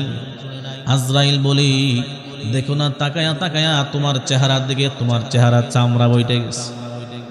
তোমার মাথার চুলের দিকে তাকায়া দেখো, এই চুল আর আগের মতন না, এগুলা পেকে সাদা হয়ে গেছে। মুখের দাঁতগুলো এখন আর নাই, একটা একটা করে পড়া আরম্ভ করে দিয়েছে। চোখের পাওয়ারগুলো আস্তে আস্তে করে কমে যায়, হাড্ডির শক্তিগুলো আস্তে আস্তে করে কমতেছে। আগে 2-4 জনের সাথে পাল্লা খেলতে পারতো, এখন একজনের সাথেও পারে না, ঠিক কিনা? এ নবীর উম্মত, আস্তে আস্তে করে আমাদের দেহগুলা দুর্বল হইতেছে। আজরাইল বলি, এই বান্দার যখন চুল পাকা আরম্ভ হয়ে গেছে, এটা সিগনাল। বান্দার চুল পাকতেছে, মনে করো এখন আর তুমি যুবক না, তোমার বয়স শেষ হইতেছি। তোমার চুল বলে দিচ্ছে তুমি কবর পথের যাত্রী, ঠিক কিনা? দাড়ি তোমাকে নিদর্শন দিচ্ছে তুমি এখন কবর পথের যাত্রী। তোমার চেহারা বলে দিচ্ছে তুমি এখন কবর পথের যাত্রী। তোমার দেহ বলে দিচ্ছে তুমি এখন কবর পথের যাত্রী। সাবধান সাবধান, গুনাহ করতে বড় হুঁশিয়ার।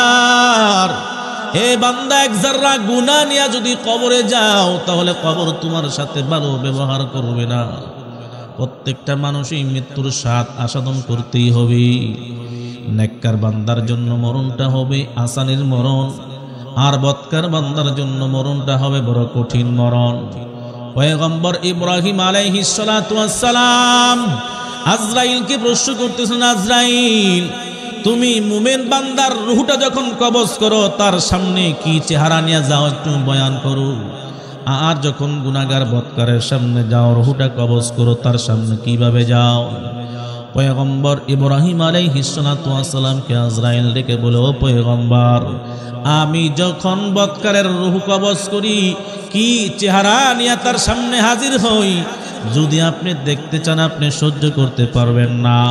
তারপরেও পয়গম্বর ডাইকা বলে, আজরাইল আমার দেখার বড় ইচ্ছে হয়, তুমি যখন বদকার নাফরমান গুনাহগার বেনমাজি সুদখোরের রূহটা কবজ করো তাহলে তার সামনে কি চেহারা কি রূপ নিয়ে দাঁড়াও? পয়গম্বরের ডাকে আজরাইল আলাইহিস সালাতু ওয়াস সালাম বলে, ও পয়গম্বর এই রূপ যদি আপনি দেখেন আপনি সহ্য করতে পারবেন না, স্থির থাকতে পারবেন না। তারপর পয়গম্বর বলে, আজরাইল আমি সেই রূপটা দেখতে চাই, একটু দেখায়া দাও। আজরাইল ডেকে বলে, পয়গম্বর আপনি চক্ষুটা বন্ধ করেন, আমি আওয়াজ দেওয়ার আগ পর্যন্ত চোখ খুলবেন না। পয়গম্বর চক্ষু বন্ধ করার পর আজরাইল তার চেহারার রূপটা পরিবর্তন করলেন। এবার ডাক দেয়, পয়গম্বর আপনি আপনার চক্ষু খুলেন। যখন চক্ষু খুললেন পয়গম্বর ইব্রাহিম নবী বয়ান করতেছেন, দুনিয়ার মানুষ ভালো করে শোনো, নাফরমান গুনাহগার বেনমাজি সুদখোর ঘুষখোরের চেহারাটা, সুদখোর আর ঘুষখোরের রূহটা কিভাবে কবজ করে তার সামনে কি রূপ নিয়ে হাজির হয় আজরাইল। আমি যখন আজরাইল দিকে তাকাইলাম দেখতে পাইলাম তার পাগুলা জমিনে আর মাথাটা চেহারাটা আসমানে।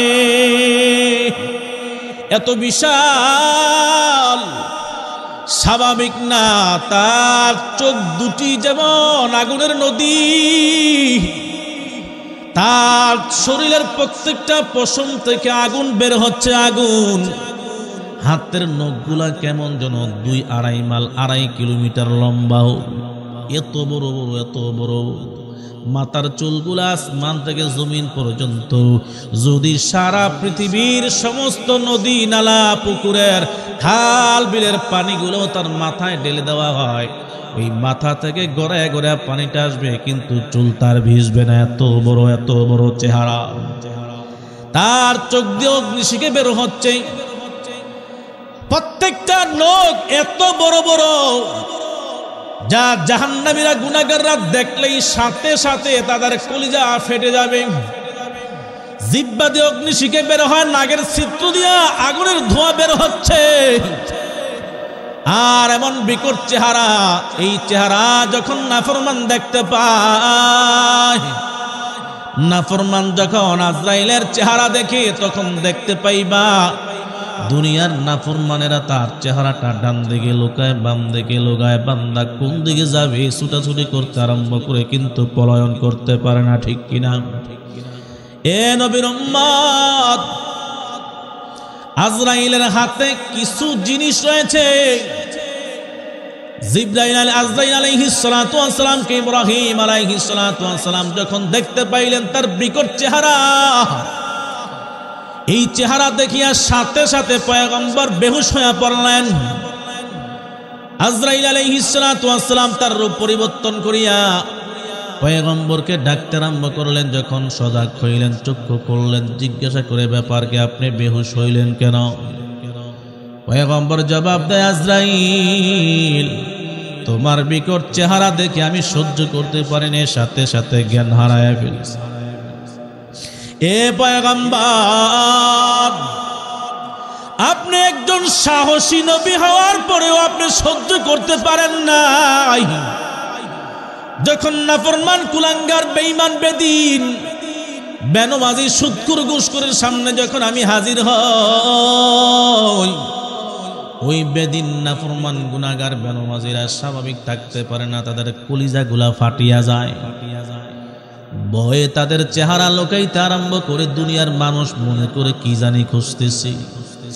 এরে নবীর উম্মত, এবার পয়গম্বর আজরাইল আলাইহিস সালাতু ওয়াস সালামকে বলে, রে আজরাইল, তুমি নাফরমানের রূহটা কিভাবে কবজ করো একটু বলবানি? আজরাইল বলে, হ্যাঁ হ্যাঁ, আপনার কাছে বয়ান করতে পারি। বলে, একটু বলো না, নাফরমানের কিভাবে সিগন্যাল হয়, কিভাবে তার মরণটা তুমি তার জানটা কবজ করো? আজরাইল ডাইকে বলে, পয়গম্বর, আল্লাহ পাক রব্বুল আলামিনের আরশ আযমের নিচে হলো সিদরাতুল মুনতাহা, যেখান থেকে আর কোনো মানুষ কোনো ফেরেশতা সেখানে আর উঠতে পারে না, ওঠার তৌফিক হয় না, যোগ্যতা হয় না। সেই সিদরাতুল মুনতাহার মাঝে একটা গাছ লাগানো আছে, নাম তার বড়ই গাছ।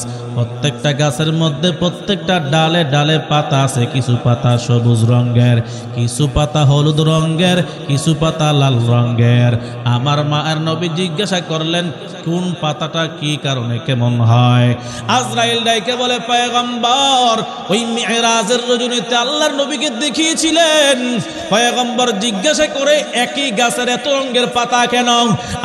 জিবরাইল জবাব দেয়, পয়গম্বর, আল্লাহ পাক রব্বুল আলামিন যত হাজার বান্দা দুনিয়ার জমিনে প্রেরণ করেছেন, প্রত্যেকটা বান্দার নামে নামে নামে নামে একটা করে পাতা আছে। আল্লাহু আকবার। এই সিদরাতুল মুনতাহা বড়ই গাছের ভিতরে বান্দার নাম। যেই বান্দা সবেমাত্র জন্মগ্রহণ করেছে তার নামের পাতাটা বড় কাঁচা, আর যেই বান্দার বয়স মধ্যম হয়ে গেছে তার নামের পাতাটা হলো লাল রঙের, আর যেই বান্দার মরণ ঘনায় আসছে তার সেই পাতাটা হয়ে যায় হলুদ রং। যখন গাছের পাতাটা হলুদ রং ধারণ করে তখন আমি বুঝতে পারি এই গাছের পাতাটা হলুদ রং যখন ধারণ করলো, আমি পাতাটা তার নাম তালাশ করে দেখি এই বান্দাটা কাশিমপুর পশ্চিম পাড়া আব্দুর রহিমের নাম তার পাতায় লেখা আছে। আমি ওই পাতাটার দিকে তাকাইয়া বান্দাকে খেয়াল করতে থাকি, দেখি এই বান্দা একবার টিভির ঘরে দৌড়ায়, আরেকবার বান্দা দুনিয়ার সম্পদের দিকে দৌড় দেয়, বান্দা আরেকবার মিটিলে যায়, আরেকবার মিছিলে যায়। বান্দা গুনাহ করতে থাকে আর দৌড়াদৌড়ি করতে থাকে, হাসি তামাশা করতে থাকি। আমি ওই বান্দাকে ডাইকা বলি, হায় আফসোস, এ গোলাম, তোর গাছের পাতা তো হলুদ রং ধারণ করেছে, মানে তুই কাঠ পেয়ে গেছোস, এখন আর দুনিয়াতে আর থাকার জায়গা না। তুই যেই জায়গায় যাবি আমি আজরাইল তোকে খুঁজে বের করে তোর রূহটা কবজ করে নেব। এর নবীর উম্মত, আজরাইল ইব্রাহিম আলাইহিস সালাতু ওয়াস সালামকে ভয় করতেছেন যে পয়গম্বর, নাফরমান যখন তার রূহটা আমি কবজ করার জন্য যাই, ওই সিদরাতুল মুনতাহার বড়ই গাছ থেকে তার পাতাটা এমনিতেই ঝরে পড়ে যায়। যখনই ঝরে পড়ে যায় আমি সহ আমার দলবল সহ সেই নাফরমানের সামনে হাজির হয়ে যায়।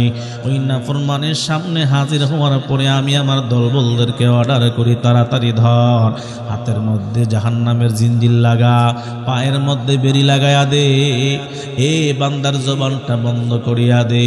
এই নাফরমান জমিনে লুটাইয়া পড়ে কোনো দিকে যাইতে পারে না। তার কারণ কি জানো? এ মহর্ষ ব্যক্তি যখন মৃত্যুবরণ করবে দৌড় দিতে পারে না কেন? কারণ কি জানো? কোরআনের ভিতরে আসছে, তাফসীরে কিতাবের মধ্যে আসছে, হাদিসের মধ্যে আসছে, সর্বপ্রথম আজরাইল তার দলবল নিয়ে তার হাত পা জাহান্নামের শিকল দিয়ে বেঁধে ফেলে। এজন্য নাফরমান বান্দা কষ্ট সহ্য করে কিন্তু দৌড় দিতে পারে না। কারণ কি জানো? হাত পাগুলা বাঁধা। কারো কাছে বয়ান করতে পারে কিনা জানো? কেন পারে না জানো? বলে তার জবানটা বন্ধ করে দেওয়া হয়। বলে ওই নাফরমানকে যখন তার রূহটা কবজ করার জন্য হাজির হই, ওই নাফরমানকে জমিনের মধ্যে ফালায়া তার পায়ের মধ্যে জিঞ্জির লাগাইয়া দেয়, বেরি লাগাইয়া দেয়, বেরি তার হাতের মধ্যে বেরি লাগাইয়া দেয়। আল্লাহর পক্ষ থেকে অর্ডার আনিয়া তার জবানটা বন্ধ করে দেওয়া হয়। এই বান্দার পায়ের মধ্যে বেরি এই জন্য লাগানো হয়, বলে মৌতের কষ্ট বড় কঠিন। এই নাফরমান যেন মৃত্যুর যন্ত্রণার কারণে যেন দৌড় না দিতে পারে, হাত যেন লাড়াচাড়া করতে না পারে, এই জন্য তার হাত বেঁধে দেওয়া হয়। দৌড় যেন না দিতে পারে এই জন্য পাগুলা বেঁধে দেওয়া হয়। এই মৌতের মৌতের কষ্ট কারো কাছে বয়ান যেন না করতে পারে, এজন্য তার জবানটা বন্ধ করে দেওয়া হয়। আসলে হাকিকতান ভালো করে লক্ষ্য করে দেখুন, আপনার আমার বাবা, আত্মীয় স্বজন, পাড়া প্রতিবেশী অনেকেই আছে যারা মৌতের যন্ত্রণায় ছটফট করে, আমরা বুঝতে পারি না, ঠিক কিনা জোরে বলেন। ওই কঠিন সময়ে, ওই কঠিন মুসিবতের সময় কিছুই বয়ান করা, কিছু বলার সুযোগ হয় না, কারণ বান্দার হাত পাগুলা বাঁধা থাকে, জবানটা বন্ধ করে দেওয়া হয়।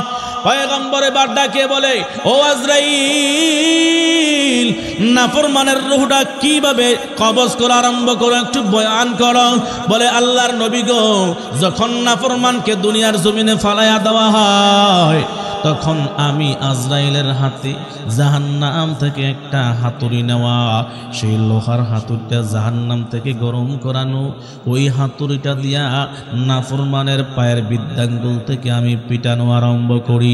আর আমার দলবলদেরকে অর্ডার করি, তার পশমের প্রত্যেকটা গোড়ায় গোড়ায় আংটা ওলা বক্সি লাগাইয়া তোমরা জোরে সজোরে টানতে থাকো, আর আমি এই নাফরমানের রূহটাকে পেটাইতে থাকি।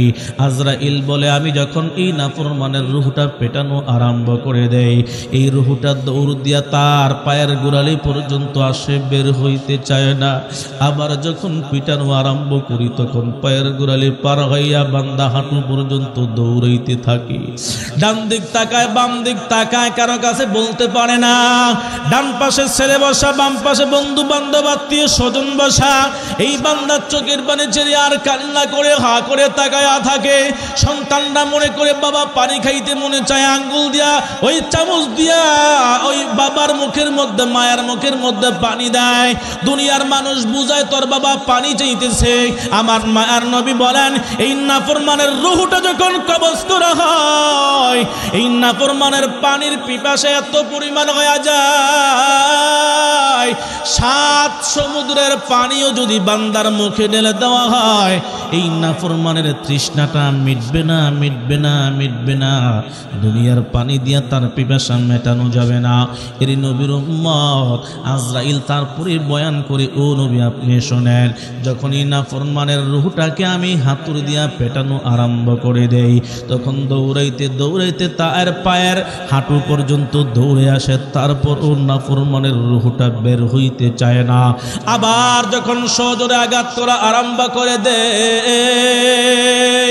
আমার মায়ার নবী বলেন, নাফরমানের রূহটা, গুনাহগারের রূহটা কষ্ট কবজ করতে কত কষ্ট জানো? বলে, একটা জীবিত বকরিকে টানায়া জীবিত অবস্থায় তার শরীর থেকে, দেহ থেকে চামড়াটা খসাইতে যত বড় কঠিন, যত কষ্ট হবে একজন নাফরমান গুনাহগার বেনামাজের রূহটা কবজ করতে তার চাইতে বড় কঠিন হয়ে যায়। এর নবীর উম্মত এখনো সময় আছে, আত্মসমর্পণ করেন। আজরাইল বলে, যখন তার রূহটা পিটাইতে থাকে, তারপর ওই নাফরমানের রূহটা বের হয় না। আবার যখন সজোরে পিটাইতে থাকে, তখন সেটা টাকনু থেকে, হাঁটু থেকে বের হইয়া মাজা পর্যন্ত আসে, তারপর নাফরমানের রূহ বের হইতে চায় না। আবার জোরে পিটানো আরম্ভ করে দেয়, তারপরে রূহটা দৌড়ে সিরা পর্যন্ত আসে, তারপরে নাফরমানের রূহটা বের হয় না। সজোরে আবার আঘাত করতে থাকে, রূহটা বের হয় না।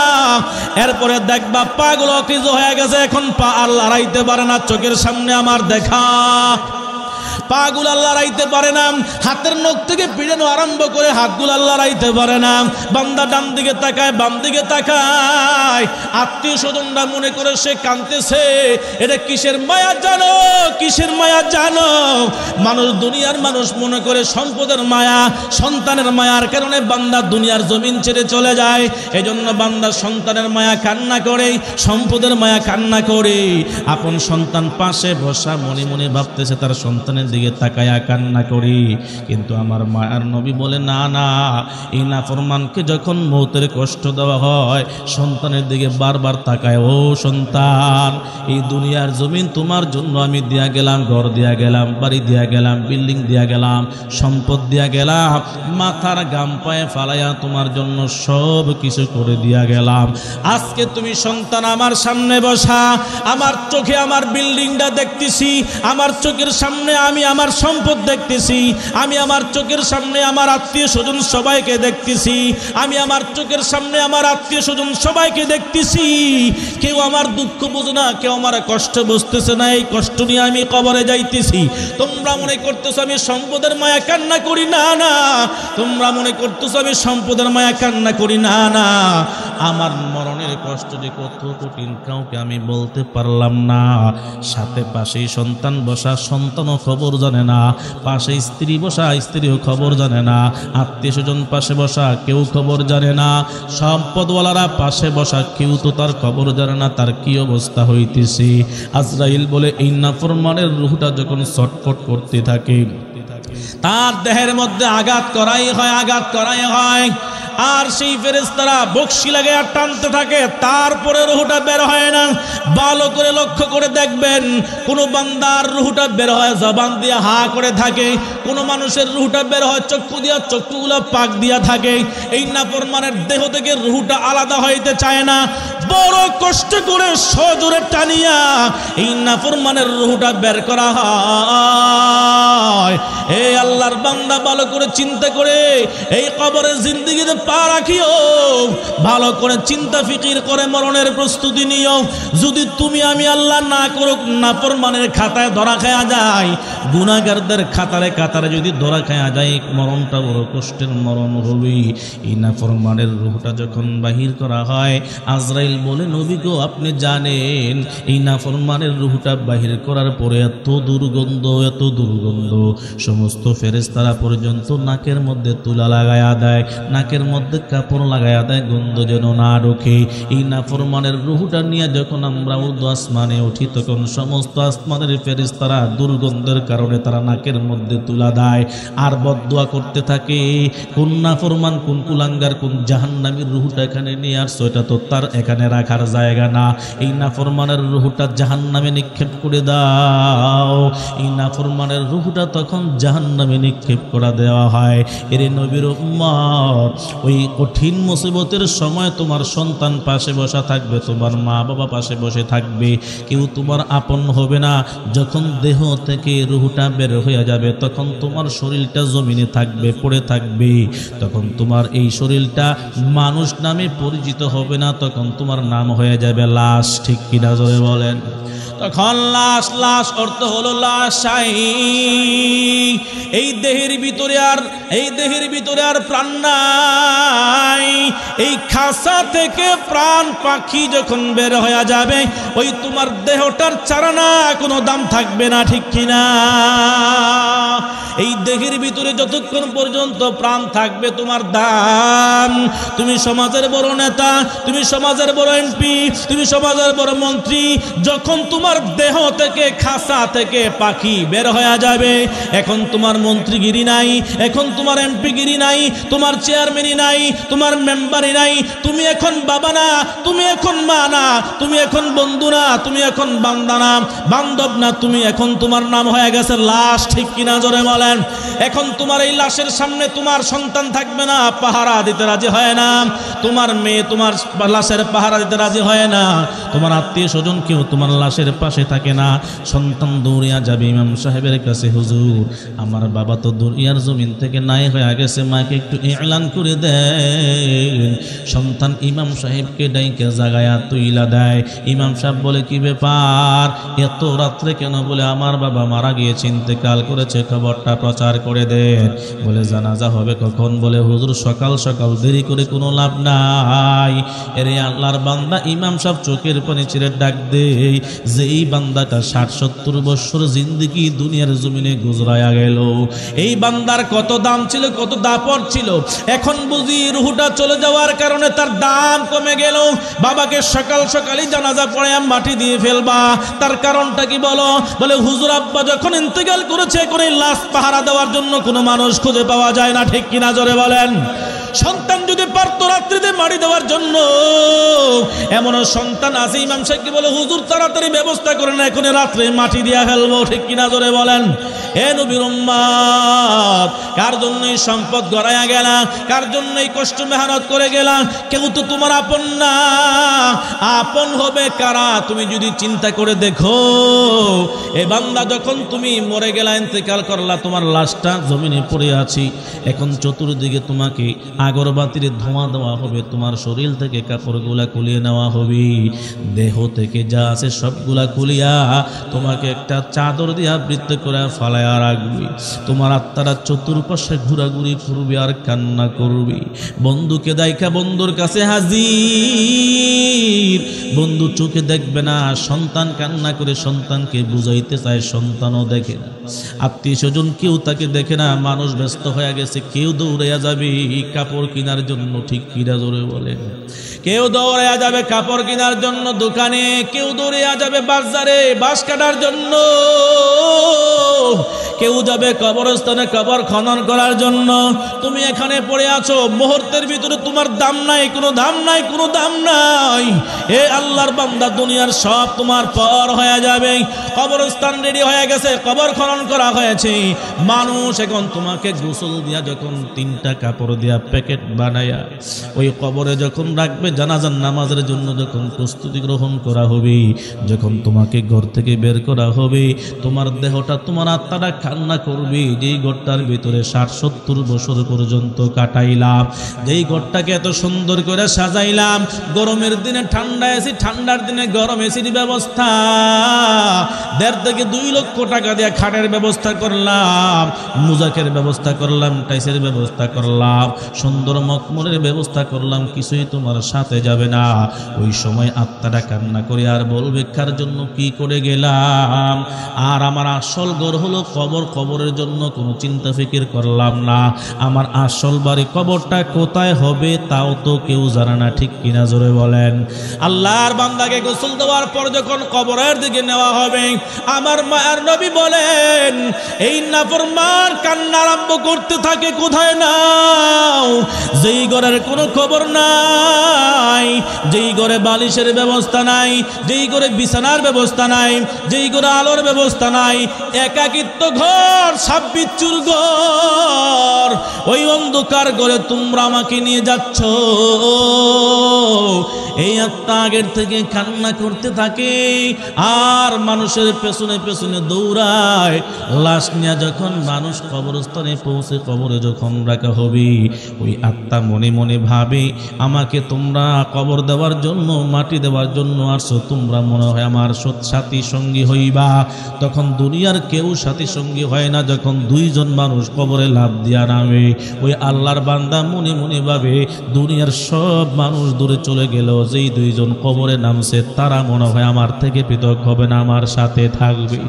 যখন ওই কাপড়ের মুঠি দিয়ে দরিয়া বান্দাকে কবরে রাখা হয়, যখন আটা গোড়াইয়া মাথার মুঠিটা খুলিয়া দেওয়া হয়, 2 বান্দা লাফ দিয়া কবর থেকে উঠিয়া যায়।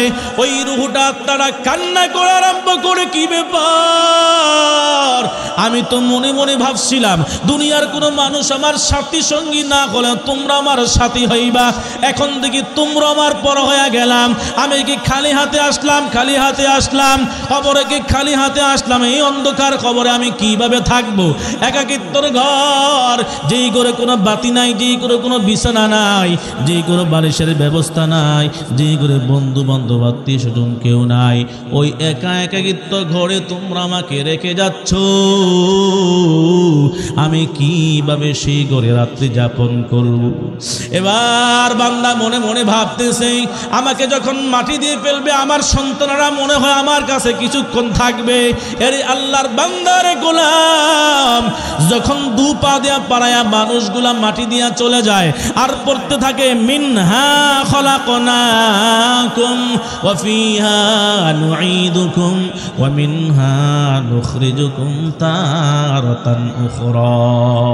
এই কথা বলে বলে যখন মাটি দিয়া যায়, মানুষ 40 কদম দূরে সরার পর পরে 2 জন ফেরেশতা তার কবরে হাজির হয়ে যায়। এরে আল্লাহর বান্দা, তোমার কবরে জিন্দেগি শুরু হয়ে গেল। দুনিয়া থেকে স্থানান্তর হয়ে যখন তুমি কবরে আসলা, দুনিয়ার সব মায়া মোহাব্বত তোমার থেকে পৃথক হয়ে গেল। সন্তান বড়জোর তোমার জন্য 2 থেকে 3 দিন পর্যন্ত কান্না করবে, এরপরে তোমাকে আর মনে রাখবে না। আত্মীয় স্বজন বড়জোরে 2-3 দিন তোমার জন্য কান্না করবে, এরপরে আর মনে রাখবে না। বন্ধু বান্ধব 2-3 দিন তোমার জন্য কান্না করবে, এরপরে আর মনে রাখবে না। ওই অন্ধকার কবরে তোমার আমার সাথী যদি আমল না হয়, নেক আমল না হয়, কবর তোমার আমার সাথে ভালো ব্যবহার করবে না। আল্লাহর বান্দার সামনে 2 ফেরেশতা হাজির। এবার বান্দাকে বসাবে, বসায়া 2 জন ফেরেশতা হাজির হইয়া বান্দাকে প্রশ্ন করবে, মার রব্বুকা ওয়া মা দীনুকা ওয়া মা হাদার রাজুল। কবরের 3 প্রশ্ন ভালো করে মুখস্থ করে যায় যুবক ভাই, পর্দা আলীর মা বোনেরা পায়া ধরে বলে যায়। ওই কবরের 3 প্রশ্ন, 1 নাম্বার মার রব্বুকা, তোমার রবকে বলো। 2 নাম্বার ওয়া মা দীনুকা, তোমার ধর্মের নাম কি ছিল। 3 নাম্বার ওয়া মা হাদার রাজুলুল্লাযী বুইসা ফীকুম, তোমাদের মাঝে যেই নবীকে প্রেরণ করা হয়েছিল সেই নবীর নাম বলো। যেই বান্দা বেকার হবে, গুনাহগার হবে, জিন্দেগিতে কোনোদিন নামাজও পড়ে নাই, জিন্দেগিতে কোনোদিন রোজাও রাখে নাই, ভালো কোনো কর্মই করে নাই, বান্দা মসজিদে যায় নাই, ওই বান্দাকে যখন প্রশ্ন করা হবে মার রব্বুকা, বান্দা জবাব দিবে লা আদরি, আমি জানি না কে আমার রব, আমি জানি না, কারণ আমি দুনিয়ার জিন্দেগিতে কোনোদিন নামাজই পড়ি নাই, জন্য বলতেও পারবো না। আল্লাহর আইন মানি নাই, হুকুম মানি নাই, কোরআন তেলাওয়াত করে নাই, নেক আমল করতে পারি নাই, জিন্দেগিতে গুনাহ আর গুনাহ, গুনাহ আর গুনাহ দিয়া কাটায় দিয়া আসছি, কে আমার রব তা বলতে পারবো না। এরপরে 2 নম্বরে প্রশ্ন করা হবে ওয়া মা দীনুকা, এ বান্দা তুমি যেই ধর্ম পেয়েছিলা ধর্মের নামটা বলো।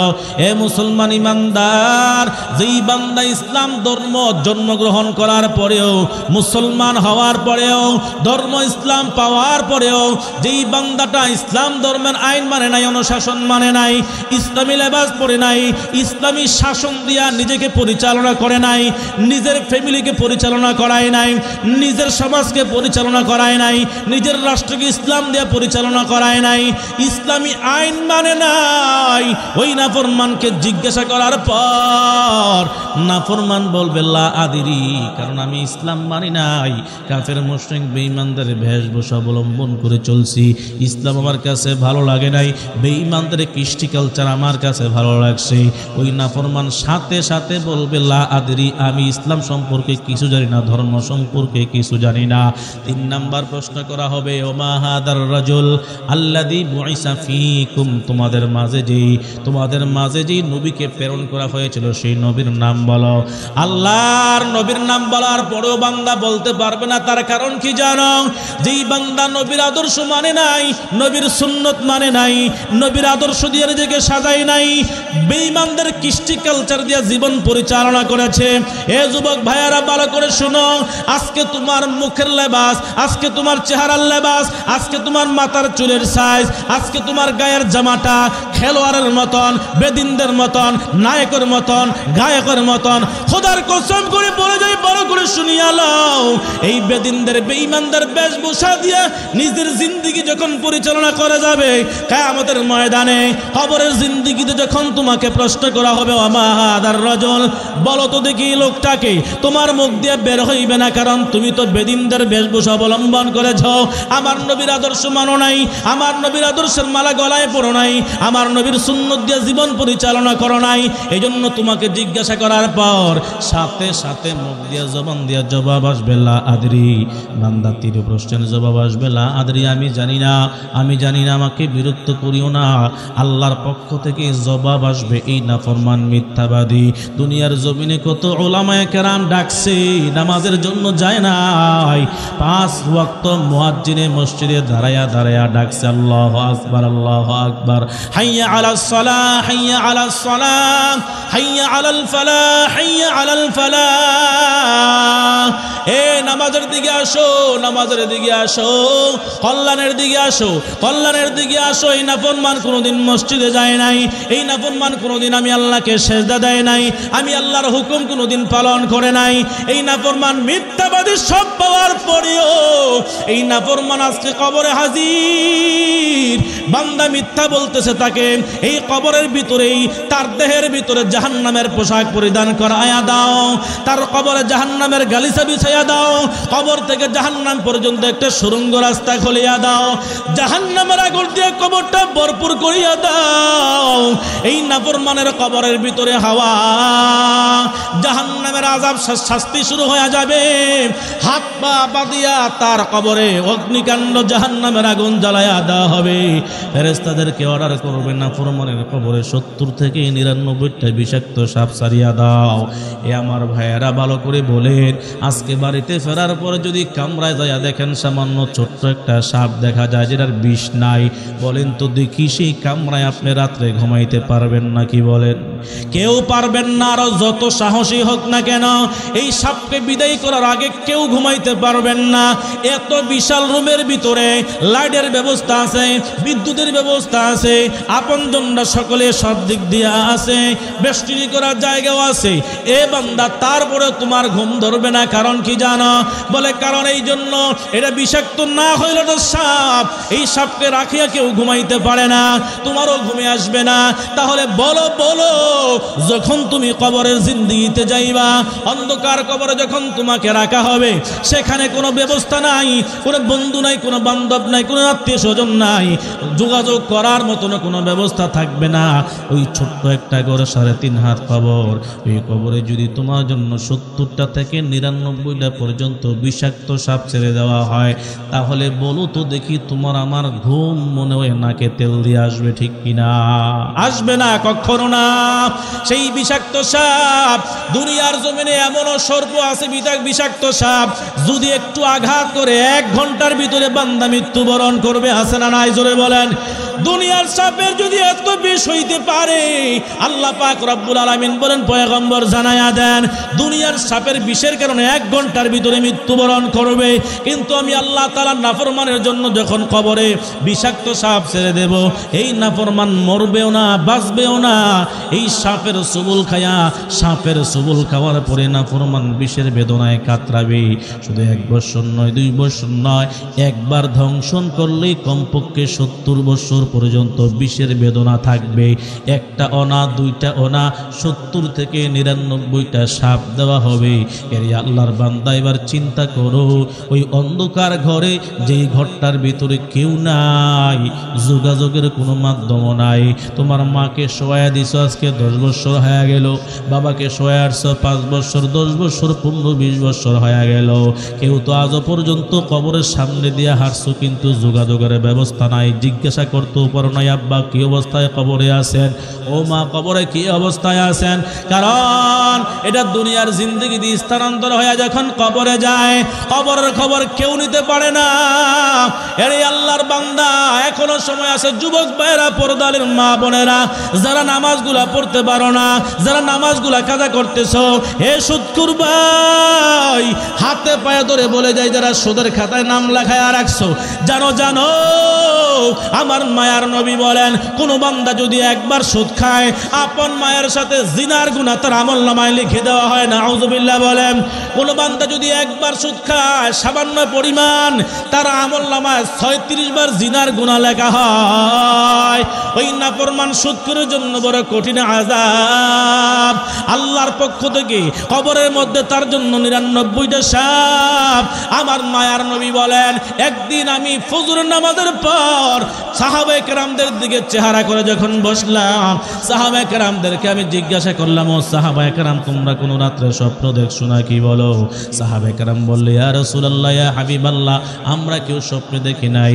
আল্লাহর নবী বলেন, আমি একটা স্বপ্ন দেখছি, বয়ান করব নাকি? বলো। ইয়া রাসূলুল্লাহ বলে আমি স্বপ্নে দেখলাম 2 জন ফেরেশতা আমাকে ঘুম থেকে জাগাইলো, জাগাইয়া হাঁটতে হাঁটতে নিয়ে গেল বহুদূর। যাওয়ার পরে দেখলাম বিশাল বড় একটা মাঠ, ময়দান।